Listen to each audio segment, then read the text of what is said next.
সম্প্রতি ভারত পাকিস্তানের সিন্ধু নদীর পানি আটকে দেওয়ার সিদ্ধান্ত নেয়। তবে ভারতের এ ধরনের সিদ্ধান্তে ভারতের আশেপাশে কি কি ভূরাজনৈতিক পরিবর্তন হতে পারে চলেন জেনে নেই। প্রথমত, সিন্ধু নদীর উৎপত্তি স্থল হচ্ছে চীনে এবং পাকিস্তান এবং চীন একে অপরের বন্ধু রাষ্ট্র।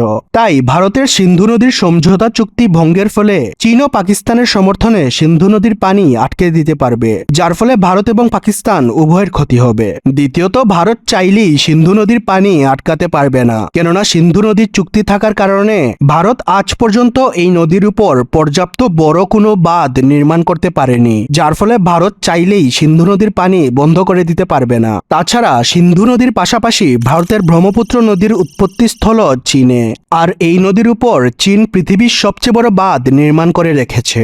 ভারত সরকারের নদী নিয়ে এরকম বেপরোয়া নীতির ফলে চীন যে কোনো সময় ব্রহ্মপুত্র নদীর পানি বন্ধ করে দিতে পারে। এতে গরমকালে ভারতের নদী শুকিয়ে যাবে এবং বর্ষায় ভারতে প্রচুর বন্যা হবে। এতে বাংলাদেশও বিশাল ক্ষয়ক্ষতির সম্মুখীন হতে পারে। তবে প্রত্যেক বছর ভারতের বাঁধের কারণে বাংলাদেশ এমনিতেই ক্ষয়ক্ষতির সম্মুখীন হয়ে থাকে। তাই চীনের এই ধরনের বাঁধ দেওয়ার কারণে বাংলাদেশের উপর নতুন কোনো প্রভাব ফেলবে না।